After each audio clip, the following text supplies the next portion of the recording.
پھر ارشاد فرماتے ہیں جن فرشتوں کو تم اللہ کی لڑکیاں کہتے ہو ان کا حال سنو اور اللہ کی الوہیت کی عظمت دیکھو.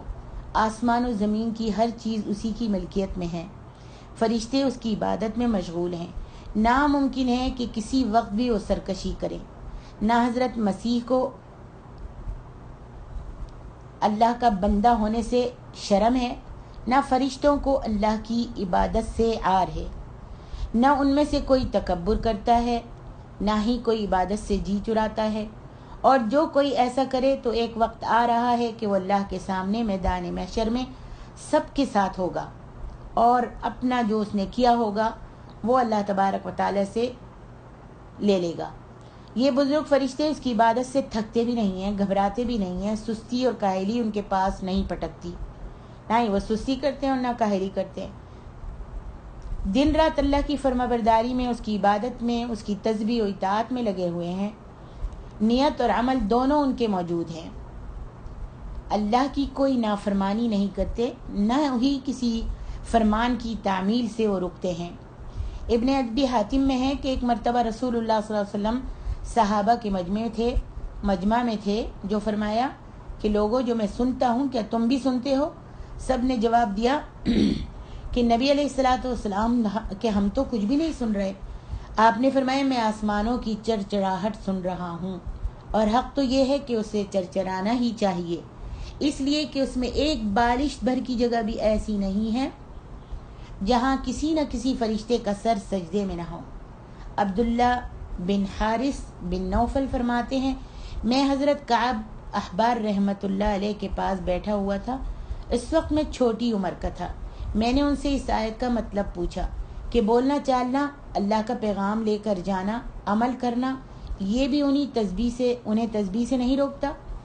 کہ فرشتے جو اتنا آتے ہیں اور پیغام لاتے ہیں، پھر جاتے ہیں، چڑھتے ہیں، پھر عمل بھی کرتے ہیں، تو کیا یہ سارے کام جو ہیں ان کو ان کی تسبیح سے نہیں روکتے؟ میرے اس سوال پر چوکنے ہو کر آپ نے فرمایا یہ بچہ کون ہے؟ لوگوں نے کہا بنو عبد المطلب میں سے ہے.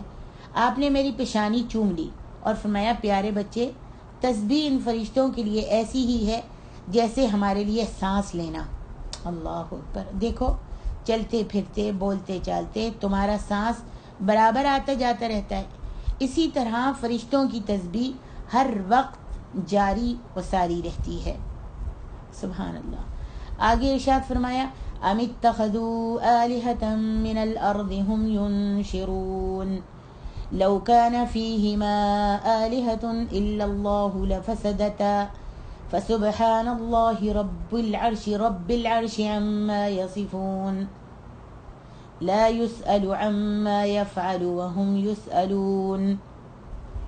ان لوگوں نے جنہیں معبود بنا رکھا ہے کیا وہ مردوں کو زمین سے زندہ کر دیتے ہیں؟ اگر آسمان و زمین میں سوائے اللہ تعالیٰ کے اور معبود بھی ہوتے تو یہ دونوں درہم برہم ہو جاتے. اللہ تعالیٰ عرش کا رب اور ہر اس وصف سے پاک ہے جو یہ مشرک بیان کرتے ہیں.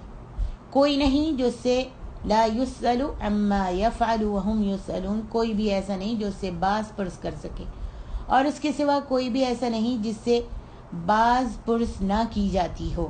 سبحان اللہ. شرک کی تردید ہو رہی ہے کہ جن کو تم اللہ کے سوا پوج رہے ہو ان میں ایک بھی ایسا نہیں جو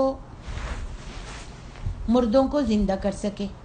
کسی میں یا سب میں مل کر بھی یہ قدرت نہیں، پھر انہیں اس قدرت والے کے برابر ماننا یا ان کی بھی عبادت کرنا کس قدر ناانصافی ہے. پھر فرماتا ہے سنو، اگر یہ مان لیا جائے کہ فی الواقع بہت سے معبود ہیں تو لازم آئے گا کہ زمین و آسمان تباہ اور برباد ہو جائیں گے. جیسا کہ فرمان ہے مَتَّخَذَ اللَّهُ مِن وَلَدٍ، اللہ کی اولاد نہیں، نہ اس کے ساتھ اور کوئی معبود ہے. اگر ایسا ہوتا تو ہر معبود اپنی اپنی مخلوقات کو لیے پھرتا رہتا اور ایک دوسرے پر غالب آنے کی کوشش کرتا. اللہ تعالیٰ ان کے بیان کردہ اوصاف سے مبرہ اور منزہ ہے. یہاں فرمایا اللہ تعالیٰ مالک عرش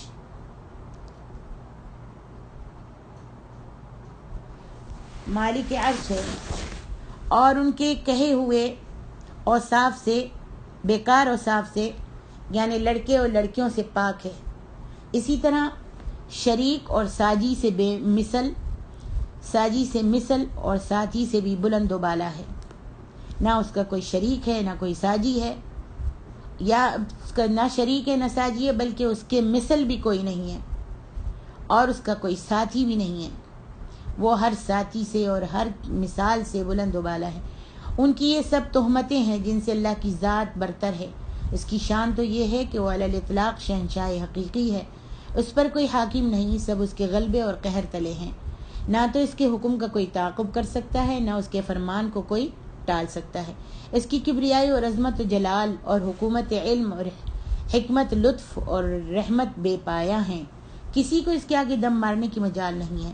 سب پست اور عاجز ہیں، لاچار ہیں، بے بس ہیں، کوئی نہیں جو چوں بھی کر سکے، کوئی نہیں جو اس کے سامنے بول بھی سکے، کوئی نہیں جسے چوں چرا کا اختیار ہو، جو اس سے پوچھ سکے کہ یہ کام تو نے کیوں کیا ہے اور ایسا کیوں کیا ہے، ایسا کر دیتا ویسا کر دیتا۔ کسی کی مجال نہیں کہ اس سے کوئی پوچھ سکے۔ وہ چونکہ تمام خلق کا خالق ہے، سب کا مالک ہے، اسے اختیار ہے جس سے جو چاہے سوال کرے، ہر ایک کے اعمال کی وہ باز پرس کرے گا۔ جیسے فرمان ہے فَوَرَبِّكَ لَنَسْأَلَنَّهُمْ أَجْمَعِينَ، تیرے رب کی قسم ہم ان سب سے سوال کریں گے، ہر اس فعل سے، ہر اس کام سے جو انہوں نے کیا۔ وہی ہے کہ جو اس کی پناہ میں آ گیا سب شر سے بچ گیا، اور کوئی بھی نہیں جو اس کے مجرم کو پناہ دے سکے۔ آگے ارشاد باری تعالیٰ ہے ام اتخذوا من دونه آلهة قل هاتوا برهانكم هذا ذكر من معي وذكر من قبلي بل أكثرهم لا يعلمون الحق فهم معرضون وما أرسلنا من قبلك من رسول إلا نوحي إليه أنه لا إله إلا أنا فاعبدون۔ کیا ان لوگوں نے اللہ کے سوا اور معبود بنا رکھے ہیں؟ قل هاتوا برهانكم إن كن هذا ذكر من معي وذكر من قبلي، ان سے کہہ دو کہ لاؤ اپنی دلیل پیش کرو، یہ ہے میرے ساتھ والوں کی دلیل اور مجھ سے اگلوں کی دلیل۔ بات یہ ہے کہ ان کے اکثر لوگ حق کو نہیں جانتے، اسی وجہ سے منہ موڑے ہوئے ہیں۔ فرمایا وما ارسلنا من قبلك من رسول الا نوحي اليه انه لا اله الا انا فاعبدون۔ تجھ سے پہلے بھی جو رسول ہم نے بھیجا اس کی طرف بھی وحی نازل فرمائی کہ میرے سوا کوئی معبود نہیں، بس تم سب میری ہی عبادت کرو۔ ان لوگوں نے اللہ کے سوا جن جن کو معبود بنا رکھا ہے ان کی عبادت پر ان کے پاس کوئی بھی تو دلیل نہیں ہے، اور ہم جس اللہ کی عبادت کر رہے ہیں اس میں سچے ہیں۔ ہمارے ہاتھوں میں اعلیٰ ترین دلیل کلام الہی موجود ہے، اور اس سے پہلے کی تمام الہامی کتابیں اسی کی دلیل میں بآواز بلند شہادت دیتی ہیں، جو توحید کی موافقت میں اور کافروں کی خود پرستی کے خلاف میں ہیں۔ جو کتاب جس پیغمبر پر اتری اس میں یہ بیان موجود رہا کہ اللہ کے سوا کوئی لائق عبادت نہیں، لیکن اکثر مشرک حق سے غافل ہیں اور ربانی باتوں سے منکر ہیں۔ تمام رسولوں کو توحید کی ہی تلقین ہوتی رہی۔ ارشاد باری تعالیٰ ہے وَاسْأَلْ مَنْ أَرْسَلْنَا مِن قَبْلِكَ مِن رُّسُلِنَا، تجھ سے پہلے جو انبیاء گزرے ہیں تو آپ پوچھ لیجئے کہ ہم نے ان کے لیے اپنے سوا اور کوئی معبود مقرر کیا تھا کہ وہ اس کی عبادت کرتے ہوں۔ دوسری آیت میں اللہ فرماتے ہیں وَلَقَدْ بَعَثْنَا فِي كُلِّ أُمَّةٍ رَّسُولًا أَنِ اعْبُدُوا اللَّهَ وَاجْتَنِبُوا الطَّاغُوتَ، ہم نے ہر امت میں اپنا پیغمبر بھیجا جس نے لوگوں میں اعلان کیا کہ تم سب ایک ہی اللہ کی عبادت کرو۔ جتنے بھی پیغمبر آئے، جتنے بھی اللہ تعالیٰ نے پیغمبر دنیا میں بھیجے، سب کو یہی کہا کہ جا کر میرے یہ پیغام پہنچا ہے ان اعبدوا اللہ، اللہ کی عبادت کرو۔ یا قوم اعبدوا اللہ ما لکم من الہ غیرہ، اے میری قوم کے لوگو اللہ کی عبادت کرو اور اس کے سوا کسی کی عبادت نہیں کرو۔ اللہ ہی کی عبادت کرو، اس کے سوا ہر ایک کی عبادت سے الگ رہو۔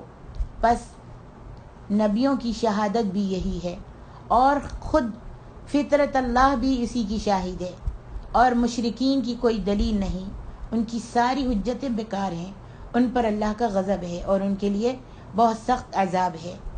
آگے ارشاد باری تعالیٰ ہے وَقَالُوا اتَّخَذَ الرَّحْمَنُ وَلَدًا سُبْحَانَهُ بَلْ عِبَادٌ مُكْرَمُونَ۔ مشرک لوگ کہتے ہیں کہ اللہ کی اولاد ہے، غلط ہے، اللہ پاک ہے، بلکہ وہ سب اس کے ذی عزت بندے ہیں۔ لا يسبقونه بالقول وهم بأمره يعملون۔ کسی بات میں اللہ پر پیش دستی نہیں کر سکتے بلکہ اس کے فرما بردار ہیں، سب کے سب بندے اس کے فرما بردار ہیں، کوئی بھی اس کے سامنے آگے نہیں بڑھ سکتا۔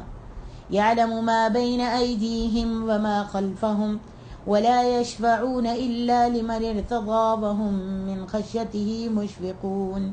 ان کے آگے پیچھے کے تمام امور سے واقف ہے، وہ کسی کی بھی سفارش نہیں کرتے بجز اللہ کے جن سے اللہ خوش ہو، وہ تو خود ہیبت الہی سے لرزاں و ترساں ہیں۔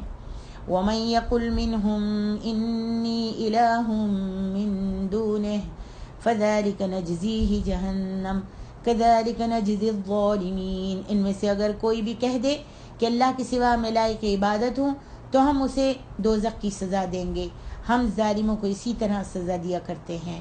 کفار مکہ کا خیال تھا کہ فرشتے اللہ کی لڑکیاں ہیں۔ ان کے اس خیال کی تردید کرتے ہوئے اللہ تعالیٰ فرماتا ہے کہ یہ بالکل غلط ہے۔ فرشتے اللہ تعالیٰ کے بزرگ بندے ہیں، بڑی بڑائیوں والے ہیں اور ذی عزت بھی ہیں، بڑی عزتوں والے ہیں۔ قولاً اور فعلاً ہر وقت اطاعت الہی میں مشغول رہتے ہیں، نہ تو کسی امر میں اس سے آگے بڑھتے ہیں اور نہ کسی بات میں اس کے فرمان کے خلاف کرتے ہیں، بلکہ جو بھی اللہ تعالیٰ ان کو فرما دے، جو بھی حکم کر دے، وہ فوراً کے فوراً دوڑ کر اس کی بجاوری کرتے ہیں، اس کے حکم کو بجا لاتے ہیں۔ اللہ کے علم میں گھرے ہوئے ہیں، اس پر کوئی بات پوشیدہ نہیں، آگے پیچھے دائیں بائیں کا اسے علم ہے، ذرے ذرے کا وہ اللہ رب العالمین دانا ہے۔ یہ پاک فرشتے بھی اتنی مجال نہیں رکھتے کہ اللہ کے کسی مجرم کی اللہ کے سامنے اس کی مرضی کے خلاف سفارش کے لیے اپنے لبوں کو ہلائیں۔ جیسے فرمان باری تعالیٰ ہے من ذا الذی یشفع عنده الا باذنہ، وہ کون ہے جو اس کی اجازت کے بغیر کسی کی سفارش اس کے پاس کر سکے۔ اور دوسری آیت میں اللہ فرماتے ہیں لا تنفع الشفاعة عنده الا لمن اذن له، یعنی اس کے پاس کسی کی شفاعت اس کی اپنی اجازت کے بغیر نہیں چل سکتی۔ اسی مضمون کی اور بھی بہت ساری آیتیں قرآن مجید میں موجود ہیں۔ فرشتے اور اللہ کے مقرب بندے کل کے کل خشیت الہی سے، ہیبت رب سے لرزاں و ترساں رہا کرتے ہیں۔ ان میں سے جو بھی الوہیت کا دعویٰ کرے ہم اسے جہنم میں ڈال دیں گے، جہنم واصل کر دیں گے۔ ظالموں سے ہم ضرور انتقام لیا کرتے ہیں، یہ بات بطور شرط ہے، اور شرط کے لیے ضروری نہیں کہ اس کا وقوع بھی ہو، یعنی یہ ضروری نہیں کہ خاص بندگان الہی میں سے کوئی ایسا ناپاک دعویٰ کرے اور ایسی سخت سزا بھگتے۔ اسی طرح کی آیات اللہ تعالیٰ نے قرآن مجید میں کافی جگہ ارشاد فرمائی ہیں۔